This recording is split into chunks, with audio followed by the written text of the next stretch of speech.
Assalamualaikum warahmatullahi wabarakatuh. Saya Irsyada Riza Gani Nugroho dengan NIM 2453866 SV24516. Di sini saya akan menjelaskan mengenai pembahasan praktikum acara kelima yaitu Live.js dengan GeoJSON untuk membuat suatu WebGIS interaktif yang menampilkan informasi mengenai wilayah Flores Timur. Di sini GeoJSON sendiri merupakan format data berbasis JSON atau JavaScript Object Notation yang digunakan untuk menyimpan dan merepresentasikan data spasial atau geospasial. Jadi GeoJSON di sini digunakan untuk menampilkan data-data spasial ke dalam website yang akan dibuat. Di sini terdapat link href. Href di sini digunakan untuk memanggil file CSS dari leaflet supaya peta dan kontrolnya bisa ditampilkan dengan benar. Kemudian ada CSS dari websitenya sendiri, yaitu dengan HTML dan elemen HTML dan body dengan margin 0 agar dia itu mepet ke batas tepi dari panel layernya. Kemudian di sini ada mapnya. Tampilan mapnya itu dia memiliki lebar 100% dan tinggi yang memenuhi layar di sini. Kemudian di sini ada deklarasi ID map karena ID ini akan digunakan untuk memanggil map di dalam kode di bawahnya agar mapnya tersebut itu dapat ditampilkan. Kemudian di sini ada script yaitu jQuery. Ini digunakan untuk memanggil library dari jQuery. Di sini ada script kedua yaitu ini library Live.js yang digunakan untuk membuat web map. Ini yang pertama ada variable map. Variable map yang digunakan untuk menginisialisasi peta. Saat diinisialisasi itu atau ditampilkan itu peta tersebut akan men-set atau menampilkan layar pertama kali pada koordinat ini. Ini ya adalah koordinat titik tengah dari Flores Timur dengan zoom atau besar tampilan layarnya itu sebesar 10. Kemudian ada deklarasi variable base map, yaitu untuk tile layernya yang diambil dari OpenStreetMap. Kemudian base add to map ini untuk menambahkan layer base map yang tadi, tile layer yang sudah dipanggil, yang diambil dari OpenStreetMap ke dalam mapnya. Kemudian di sini akan memanggil data dari GeoJSON. Data-data spasial GeoJSON itu tadi itu sudah dikonversi dari shapefile menjadi GeoJSON melalui QGIS dan dimasukkan ke dalam satu folder bernama data dengan nama file berikut. Nah, di sini yang pertama kali itu mendefinisikan layer group, yaitu layer toponimis sebagai layer group. Terus kemudian meload data file GeoJSON yang ada. Fetch ini merupakan fungsi bawaan JavaScript yang digunakan untuk mengambil data dari server atau sumber eksternal. Karena kan datanya tadi diambil dari folder lain, makanya dia menggunakan fetch. Nah, itu kemudian di dalamnya itu dideklarasikan dengan nama folder / nama filenya yaitu GeoJSON. Dan LGeoJSON ini untuk mengambil datanya yaitu GeoJSON, data GeoJSON di sini. Kemudian point to layer ini untuk feature point. Jadi untuk feature point itu dia memanggilnya itu menggunakan point to layer.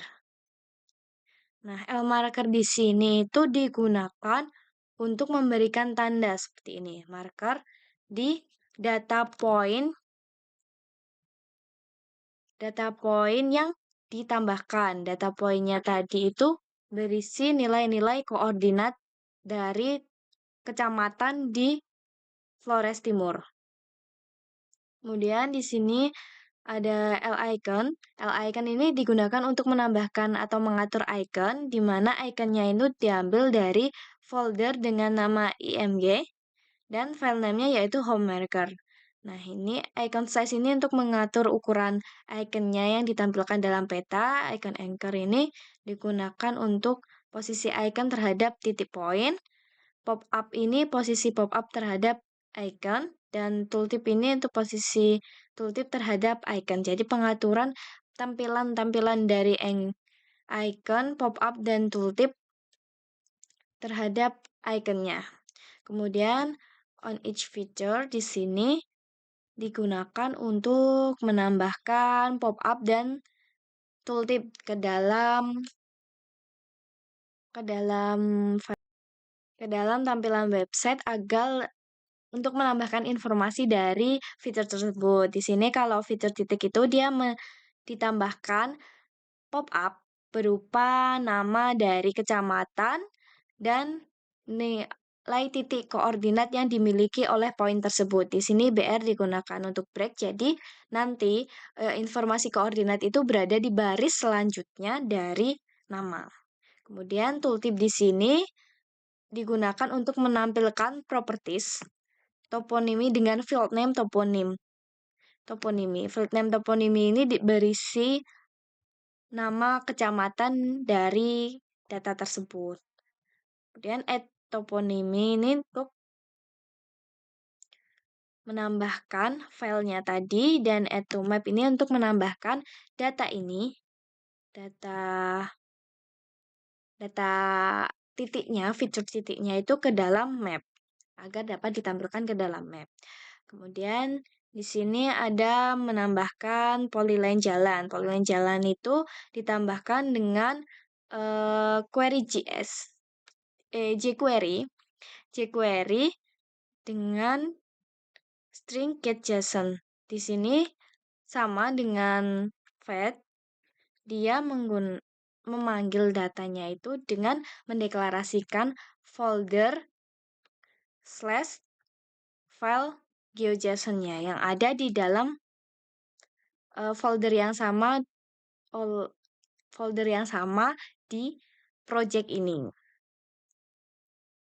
Kemudian di sini ada GridPane. GridPane di sini digunakan untuk mengatur urutan tampilan dari fitur-fitur yang ada di web map. Nah, jalan ini diberi nama penjalan dengan pengaturannya itu digunakan dengan z-index, di mana z-index dari jalan ini diberikan z-index 401. Nah, untuk sungai di sini diberi z-index 400, di mana berarti urutannya itu lebih dulu ada yang sungai itu berada di bawah dari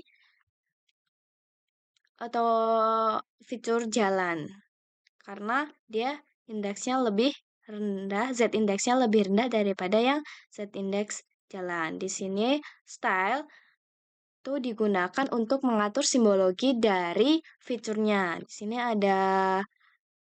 di simbologi itu bisa mengatur color, opacity atau transparansi dari fiturnya, dan weight yaitu ketebalan garisnya untuk jalan. Terus di sini on each feature di fitur jalan itu diberikan band tooltip dengan event mouse over. Jadi ketika pengguna mengarahkan kursornya ke fitur itu akan muncul tooltip yang berupa nama unsur. Data nama unsur. Data nama unsur ini merupakan jenis dari jalan tersebut. Apakah itu jalan kabupaten, jalan provinsi, atau jalan lain. Seperti ini. Jadi ketika kursornya diarahkan ke fitur garisnya, itu akan menampilkan tooltip yang berupa jenis jalan tersebut. Kemudian sama seperti fitur jalan, fitur sungai juga dideklarasikan dengan cara yang sama dengan color yang berbeda, yaitu menggunakan warna blue, sedangkan tadi untuk jalan itu menggunakan warna merah.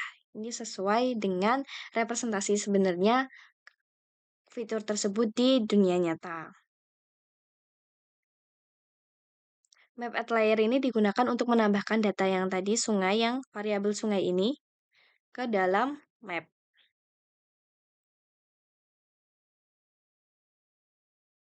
Kemudian yang terakhir yaitu untuk menambahkan fitur berupa poligon, yaitu batas batas kecamatan yang digunakan untuk menampilkan data jumlah penduduk dari tiap kabupatennya, tiap kecamatannya.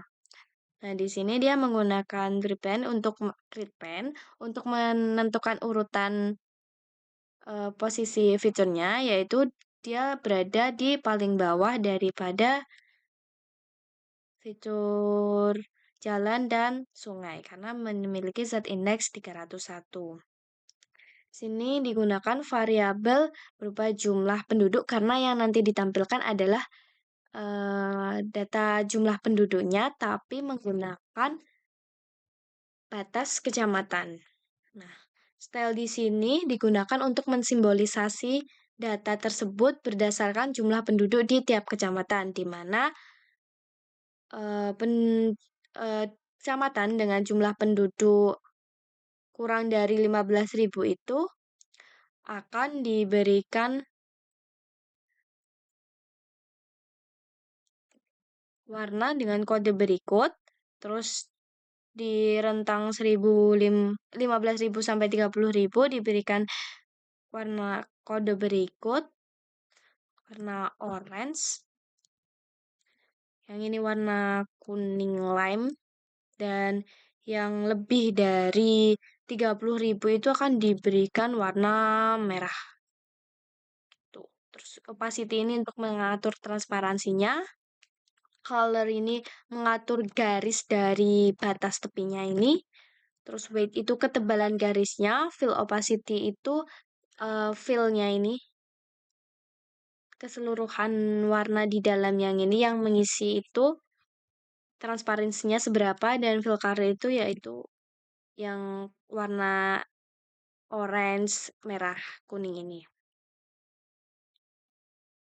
Dan dia memiliki pop-up berupa nama kecamatan dan jumlah penduduknya.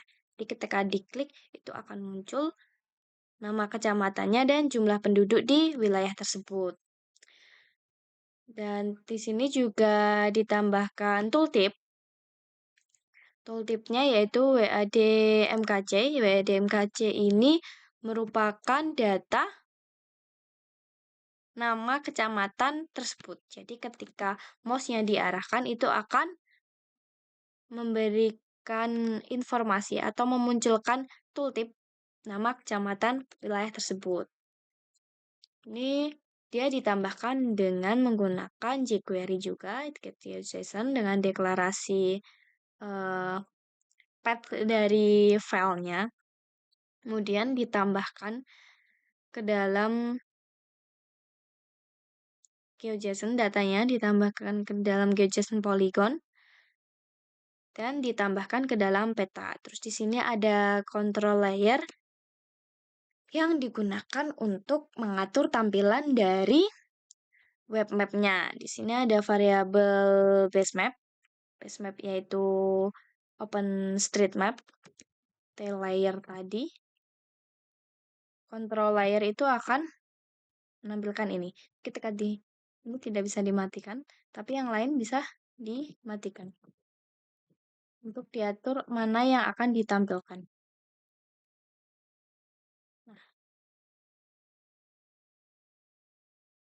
Nah, ini terdapat variabel overlay maps di mana nama ada kecamatan. Ini kecamatan itu berisi data atau merupakan layer dari toponim yang tadi dideklarasikan di sini. Kemudian ada jalan yang menampilkan data garis jalan, fitur jalan, variabelnya yaitu jalan. Jadi variabelnya di sini tuh disesuaikan dengan deklarasi variabel sebelumnya. Sungai, deklarasinya tadi sungai dan jumlah penduduk itu deklarasinya dengan variabel jumlah penduduk. Kurang lebih seperti ini tampilan dari web GIS interaktif yang sudah dibuat. Ini ketika pada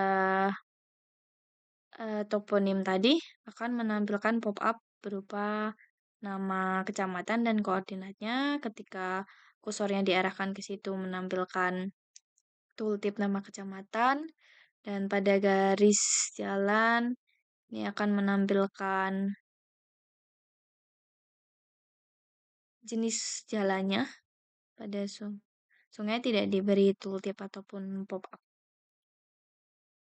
Untuk data poligonnya itu diberikan ketika diklik itu akan muncul pop-up nama kecamatan dan jumlah penduduknya. Dan ketika kursor diarahkan itu akan menampilkan tooltip nama kecamatan. Sekian penjelasan dari saya. Assalamualaikum warahmatullahi wabarakatuh.